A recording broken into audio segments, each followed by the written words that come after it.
premeditou o delito, tendo se armado com arma de fogo, de cano curto, e telefonado para a vítima, falando que queria conversar pessoalmente com ela. Daí, conversou com um familiar dela, identificou o local em que se encontravam com ele, dirigiu-se até lá e afastou-a do outro familiar, previamente identificado, e pouco depois realizou os disparos de arma de fogo, a justificar a valoração negativa dessa circunstância. Quanto à personalidade do agente, verifica-se das provas produzidas nos autos ser uma pessoa ciumenta e possessiva de longa época, inclusive demonstrando isto a terceiros, por um excessivo sentimento de posse e de ciúme sobre a vítima, sendo que inexistia qualquer evidência de traição a justificar a valoração também negativa dessa circunstância. Quanto aos antecedentes criminais, nada é digno de nota.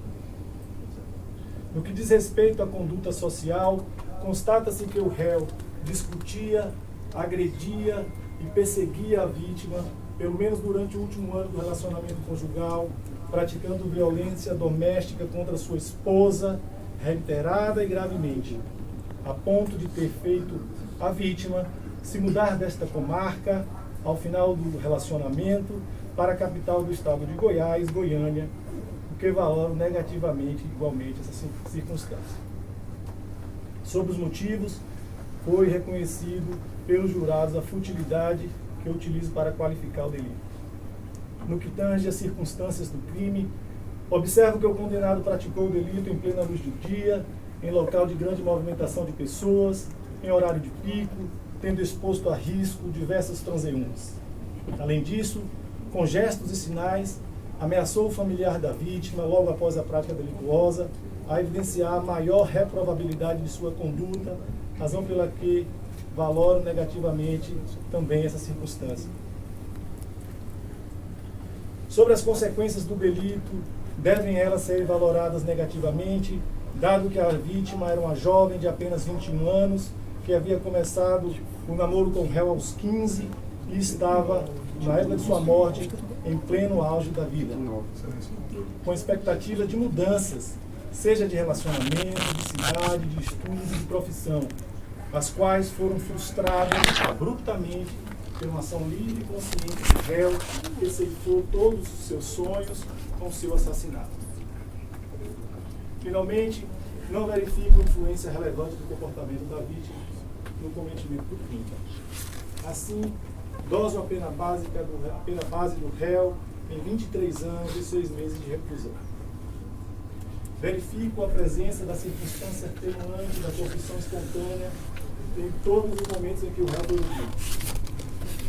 Presentes outras 3 circunstâncias agravantes, haja vista que os jurados reconheceram o emprego no meio cruel, de recurso que tornou impossível a defesa da vítima, e o fato de ter sido um crime praticado contra uma mulher devido à sua condição de sexo feminino, considero prevalecente apenas 2 dessas circunstâncias, pelo que a pena fica gravada para 31 anos, 3 meses e 29 dias, reduzindo-a para 30 anos, por esta ser a pena máxima em abstrato prevista no tipo penal. Na terceira fase da aplicação, não vislumbro causas de diminuição nem de aumento da pena, pelo que torno a pena acima referida como definitiva. Sobre o regime de pena, esse deve ser fechado em razão do que dispõe o artigo 33, parágrafo 2º, letra A do Código Penal. Face à graduação da pena final do acusado, bem como por ter sido crime praticado por violência, é inaplicável sucia a espécie, bem como a medida prevista no artigo 44 do Código Penal, em razão da nova redação que foi dada pela Lei 97/14 de 98. Passo a examinar a questão da prisão. O réu encontra-se preso no presente feito e deverá ser mantido encarcerado. Isso porque o réu, de forma premeditada, após descobrir o local onde estava a vítima, deslocou-se até ela e, após afastá-la de seu parente, desferiu diversos disparos de arma de fogo que a atingiram no rosto, na nuca, no tórax, em via pública, extremamente movimentada, ameaçando os familiares da vítima em seguida, para empreender fuga, motivo por questões fúteis, de surpresa, após a finalização de um relacionamento, em que ele praticou diversas agressões, perseguições, discussões, que só cessaram quando ele de fato ceifou a vida da vítima, pessoa jovem de 29 anos de idade e mulher. A gravidade em concreto do delito encontra-se evidenciada no caso dos autos a justificar sua segregação cautelar para garantir a ordem pública, visando a normalidade das relações sociais.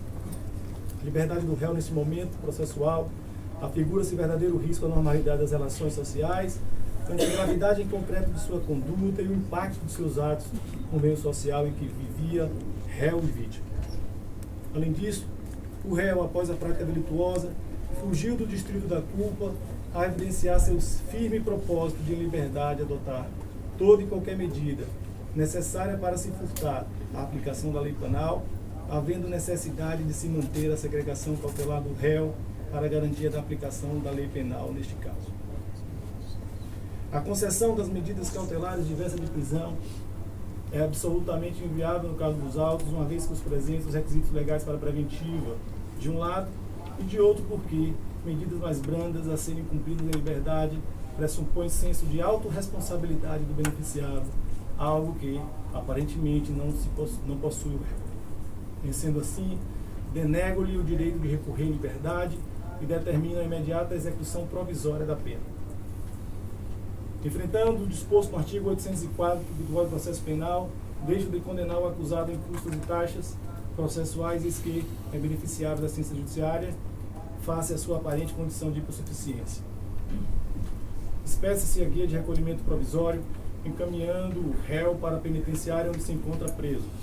Após o trânsito em julgado, anote-se a condenação definitiva no sistema informatizado, antigo rol dos culpados, comunique-se à Corte Regional Eleitoral e oficie-se o SEDEP. Oportunamente, arquive-se. Dou por publicada a sentença e intimadas as partes. Fique-se registrado, Sala de Sessões, Tribunal do Júri DC, dia 3/10/2023, César Augusto Carvalho de Figueiredo, juiz designado, e assim encerro a participação nessa sessão, declaro encerrada e agradeço a participação de todos.